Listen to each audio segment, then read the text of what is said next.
नमस्कार, स्वागत है। आप देख रहे हैं बिहार न्यूज। मैं हूं तनुप्रिया। बुलेटिन की शुरुआत करते हैं। केंद्रीय गृह मंत्रालय ने अरवल जिले के कुर्था पुलिस स्टेशन को वर्ष 2020 के लिए बिहार का सर्वश्रेष्ठ पुलिस स्टेशन घोषित किया है।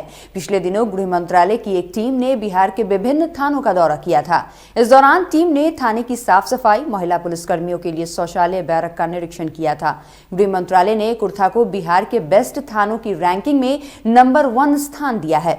बताते चले कि देश के 16,000 थानों के बीच प्रतियोगिता हुई थी, जिसमें 10 थानों का चयन किया गया था। इन 10 थानों में बिहार का कुर्था थाना भी। गृह मंत्रालय भारत सरकार का जो बेस्ट पुलिस स्टेशन का सर्वे है, उसमें इन लोग मुख्यतः 3 आधार पर इन लोग रैंकिंग कर रहे हैं। पहला आधार है थाने में मूलभूत सुविधाएं क्या क्या उपलब्ध है, यानी कि थाना में पदस्थापित पुलिसकर्मियों, सिपाहियों के लिए रहने के लिए बैरक्स, ऑफिस, अनुसंधान रूम, विधि व्यवस्था रूम, सरिस्ता, महिलाओं के लिए हेल्प डेस्क, गाड़ी की पार्किंग, उपलब्ध अन्य वाहन, बैरक्स। तो एक इनका था क्राइटेरिया फिजिकल संसाधन और उसका रखरखाव। दूसरा था वर्ष 2019 में जो कमज़ोर वर्गों के प्रति, विशेषकर महिलाओं, बच्चों, SC ST, पॉक्सो एक्ट के पीड़ितों के साथ जो अपराध हुआ था, उसमें पुलिस की कार्यशैली कैसी रही, कितने कम से कम दिनों में अनुसंधान पूरा करके चार्जशीट किया गया, कितनी गिरफ्तारियां की गई। पूरे बिहार में कुर्थे थाने को ही नया गया, कैसा महसूस कर रहे हैं? यह व्यक्तिगत रूप से हमारे लिए, हमारे पूरे पुलिस परिवार के लिए, हमारे पूरे अरवल पुलिस के लिए, कुर्था ग्रामवासियों के लिए बहुत ही खुशी की बात है। पूर्ण योगदान हमारे पुलिस अधीक्षक श्री राजीव रंजन कुमार जी का रहा और हमारे अभी वर्तमान जो थाना प्रभारी हैं, थानाध्यक्ष जो हैं देश बहादुर सिंह, इनका भी काफ़ी सहयोग रहा है। और हमारे कुर्था थाना में जितने भी पदाधिकारी और कर्मी हैं, वो सभी लोगों का सहयोग रहा है, जिसके कारण आज ये हमारा कुर्था थाना बिहार के नंबर 1 पर है।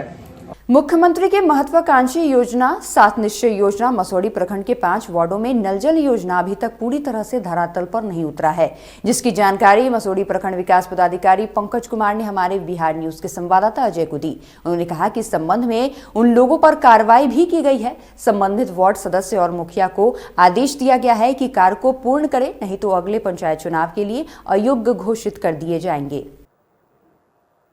मुख्यमंत्री के 7 निश्चय के तहत नल जल एक योजना है और ये नल जल योजना जो है, आमतौर पर यह देखा जा रहा है कि नल जल योजना जो है उसमें व्यापक पैमाने पर गड़बड़ी हुई है, खासकर वार्ड सदस्य के द्वारा और मुखिया के द्वारा। मसौढ़ी में क्या कुछ हुआ है, क्या कुछ गड़बड़ी हुई है, या कितना सफल रहा है और कितना असफल रहा है नल जल योजना, तो आइए सीधे हम जुड़ते हैं मसौढ़ी के युवा तेतरार और कर्मठ प्रखंड विकास पंकज जी से। सर, नल जल योजना जो है, इसमें खासकर मसौढ़ी प्रखंड में कई ऐसे पंचायत हैं जिसमें नल जल योजना जो है वह पूरी तरह से सफल नहीं है। क्या कारण है सर? देखिए, मसौढ़ी प्रखंड में कुल 18 पंचायत हैं। 18 पंचायतों में 264 वार्ड हैं और सभी वार्डों में नल जल योजना की शुरुआत की गई थी। समय समय पर जो भी सरकार के गाइडलाइंस थे, वो प्रायोरिटी बेसिस पे वो चीज़ें हुई हैं। हमारे यहाँ लगभग 264 वार्डों में 5 वार्ड आज भी ऐसे हैं जहाँ पे कार्य कंप्लीट नहीं हुआ है। इसमें कारण यही है कि कहीं कहीं पे तो राशि ट्रांसफ़र करने में ग्राम पंचायत के द्वारा विलम्ब किया गया था। ऐसे पंचायतों में जैसे बरेवा हो गया, भदौरा हो गया, और वैसे पंचायतों में कार्रवाई भी की गई है। ग्राम पंचायत के मुखिया को भी विभाग के द्वारा नोटिस किया गया है और वो उनके विरुद्ध जो कार्रवाई है वो पंचायती राज विभाग के द्वारा चलाई जा रही है। उसके अलावा हमारे यहाँ 5 वार्ड है जहाँ पे हम FIR कराई गई है, प्राथमिकी दर्ज कराई गई।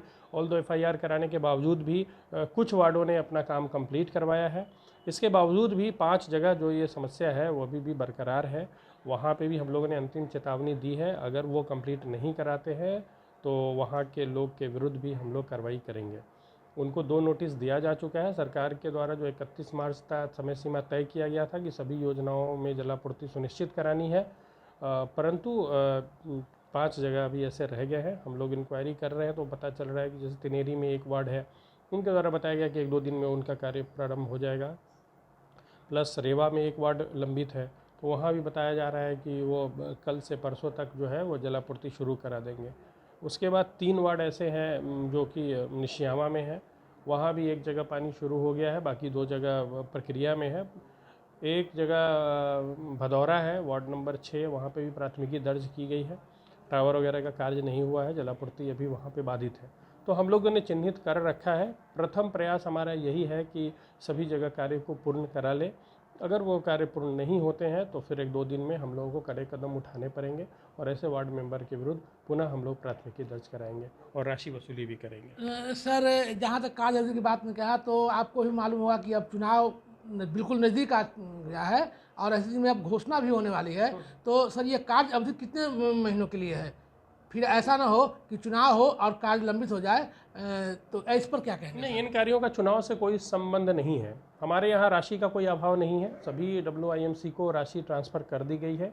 ये उनके द्वारा नेग्लिजेंसी बढ़ती जा रही है कि जो वो कार्य को पूरा नहीं कर रहे हैं। और वैसे भी जब आचार संहिता लगती है तो पहले से चलने वाले जो कार्य हैं उन पर किसी तरीके का रोक नहीं होता है। कोई नया कार्य वो शुरू नहीं करेंगे।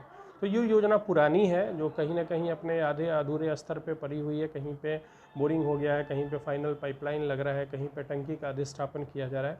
तो इसमें किसी तरह का कोई प्रॉब्लम नहीं है, क्योंकि इसमें कोई नई योजना ये नहीं है। सर, सरकार का एक जो गाइडलाइन आया है कि वैसे मुखिया या वार्ड पार्षद चुनाव नहीं लड़ पाएंगे जिन्होंने अपने कार्य का अंतिम रूप नहीं दिया है या कार्य में लापरवाही बरते हैं, वो दागी हैं। तो इसके लिए क्या वो जिम्मेवार नहीं है क्या? बिल्कुल, उन लोगों को चिन्हित किया जा चुका है और कुछ दिन पहले आप लोगों ने देखा भी होगा कि हमारे यहाँ से जितने भी ऐसे पंचायत जहाँ पे कार्यक्रम पूर्ण नहीं हुए हैं उन लोगों को चुनाव लड़ने से प्रतिबंधित किया जा सकता है। ऐसे वार्ड भी चिन्हित हैं। तो जो भी हमने आपको नाम बताए हैं कि जो ये 3-5 वार्ड बच जाते हैं तो इनके ऊपर भी प्रेशर है और इसी के कारण भी कार्य बहुत सारे, शुरू में तो काफ़ी सारे वार्ड में कार्य लंबित था, लेकिन जब इस तरह के प्रेशर्स आए, लोगों को लगा कि वो चुनाव नहीं लड़ पाएंगे, तो उन्होंने कार्य में तेज़ी लाते हुए अपने कार्यों को पूर्ण किया है। उसके बावजूद भी अभी भी हमारे यहाँ 5 वार्ड ऐसे हैं जो इस जद में आ रहे हैं और इसके साथ भी 3 ग्राम पंचायत है वो भी इस जद में आ रहा है। तो अगर वहाँ पे कार्य पूर्ण नहीं होता है तो बिल्कुल उन लोगों को चुनाव लड़ने से वंचित किया जाएगा। ये 3 ग्राम पंचायत कौन कौन है सर? वैसे पहला तो रेवा है। रेवा में भी कार्य पूर्ण नहीं हुआ है 1 वार्ड में। उसी तरीके से भदौरा है, वहाँ भी 1 वार्ड में कार्य पूर्ण नहीं हुआ है।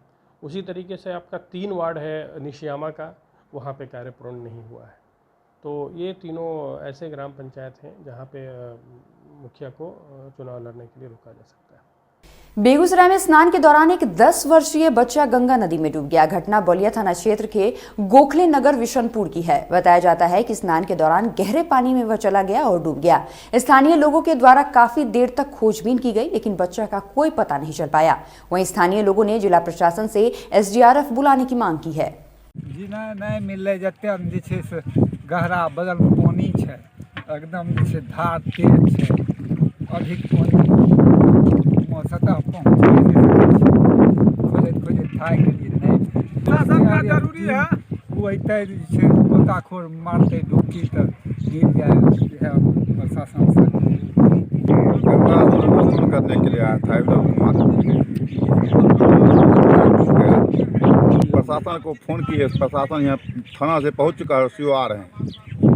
बढ़ते कोरोना को लेकर सासाराम के विकास भवन के सभा कक्ष में जिलाधिकारी कौशल कुमार ने प्रेस कॉन्फ्रेंस करते हुए बताया कि जिले में कोरोना संक्रमण बढ़ता जा रहा है, जिसके लिए लोगों को सतर्क रहने की जरूरत है।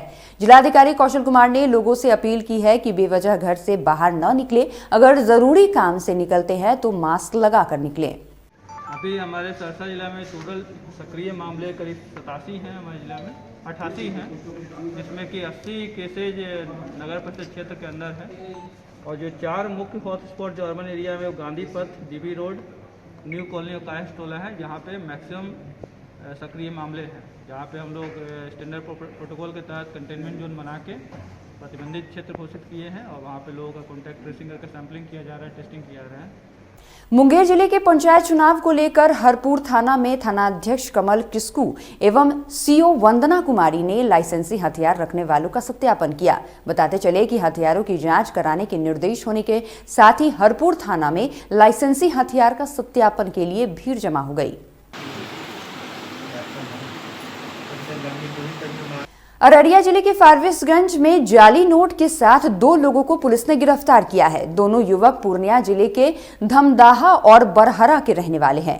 मामले की जानकारी देते हुए फारबिसगंज एसडीपीओ ने बताया कि जब्त जाली नोटों में से 100 और 50 के रुपए हैं। बताया गया है कि जाली नोटों को एजेंट के माध्यम से खपाया जाता है। उन्होंने बताया कि इस मामले में संलिप्त और लोगों का पता चला है, जल्द ही उनकी भी गिरफ्तारी होगी। जाली नोट का धंधा करते हैं। स्थानीय लोग जहाँ हाट बाजार है वहाँ अपने एजेंट के माध्यम से भेजते हैं।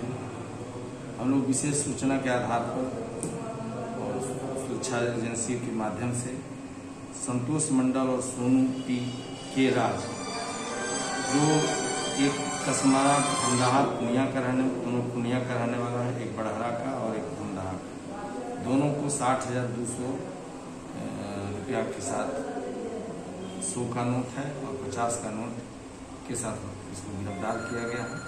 मोतिहारी के तुरकौलिया थाना क्षेत्र में भूमि विवाद में एक दवा दुकानदार की गोली मारकर हत्या कर दी गई, जिसका लाइव वीडियो सामने आया है। घटना तुरकौलिया थाना क्षेत्र के पूर्वी पंचायत के मंझार गांव की बताई जा रही है। घटना के बाद पुलिस की टीम मौके पर पहुंचकर जांच में जुट गई है। पुलिस का कहना है कि हत्या को लेकर पूछताछ की जा रही है, वहीं शव को पोस्टमार्टम के लिए भेज दिया गया है। भाई का जो मर्डर हुआ है, इसके लिए कानूनी कार्रवाई होना चाहिए। हमारे गांव के लोग भी कुछ लोग हैं इसमें साजिश में शामिल, उसके पूरे घर का लोग है, जांच किया जाए इसका। कहाँ घर है आपका? तुरकौलिया मंझार। आपका भाई का नाम क्या है? विवेक कुमार। गोली कितने बजे चली है? गोली वही टाइम तो याद नहीं, अंदाज मैंने 1-2 घंटे पहले चली है। 2 घंटे। कितने गोली मारा अपराधियों ने इनको? ये एक गोली मारा। एक गोली। धनरौआ सीडीपीओ ज्योति के नेतृत्व में बासो कुंवर कन्या प्राथमिकी विद्यालय में गर्भवती महिलाओं का सामुदायिक गोद भराई का रस्म अदा किया गया। मौके पर मौजूद बाल विकास पदाधिकारी ज्योति के द्वारा बताया गया कि सामुदायिक सहभागिता के द्वारा लोगों को गर्भावस्था के दौरान पोषण एवं स्वास्थ्य के प्रति जागरूक करना है। मौके पर काफी संख्या में ग्रामीण महिलाएं मौजूद रहीं। बताया जा रहा है, रंगोली के माध्यम से सब सारा चीज सजाया गया है। इन लोग को बताया जा रहा है कि इतना सामान जो है आप लोग को खाने के लिए महत्वपूर्ण है। ये सब हरा साग सब्जी चला आ रहा है। हम लोग के संस्कृति में है कि हम लोग गोद भराई करते हैं, बच्चे का अन्नप्राशन करते हैं। तो गोद भराई हम लोग करते थे पहले 7वें मास में, लेकिन अब विभाग के द्वारा किया गया है कि पहला जो तीसरा माह होता है, 3 माह होता है गर्भ का, उसी समय हम लोग गोद भराई करते हैं। इसीलिए क्योंकि 7 माह बीत जाएगा तब तक का पेट में बच्चा बहुत बड़ा हो चुका होगा। भारतीय जनता पार्टी के 41वें स्थापना दिवस पर कोरोना संक्रमण के मद्देनजर पार्टी के कार्यकर्ताओं ने अपने अपने घरों पर पार्टी का झंडा फहराकर भाजपा प्रदेश के कार्य समिति सदस्य संजीव मंडल ने अपने आवास पर पार्टी का झंडा फहराते हुए भाजपा के समस्त कार्यकर्ताओं को बधाई देते हुए कहा कि पार्टी के 71वां वर्ष के संघर्ष का परिणाम है कि पार्टी विश्व की सबसे बड़ी पार्टी बन गई है। झंडा लगाकर मना रहे हैं। जिस प्रकार जनसंघ काल के बाद भारतीय जनता पार्टी की स्थापना हुई और यह विश्व की सबसे बड़ी पार्टी है और कई सारे बलिदानी ने इस पार्टी को सींचा है और मैं ईश्वर से प्रार्थना करता हूं, जिस प्रकार से विश्व की सबसे बड़ी पार्टी पूरे भारत को, राष्ट्रवाद को बढ़ा रही है और भारत को विश्व गुरु बनने की ओर अग्रसर कर रही है। और इस वक्त के बुलेटिन में बस इतना ही। आप देखते रहिए बिहार न्यूज। नमस्कार।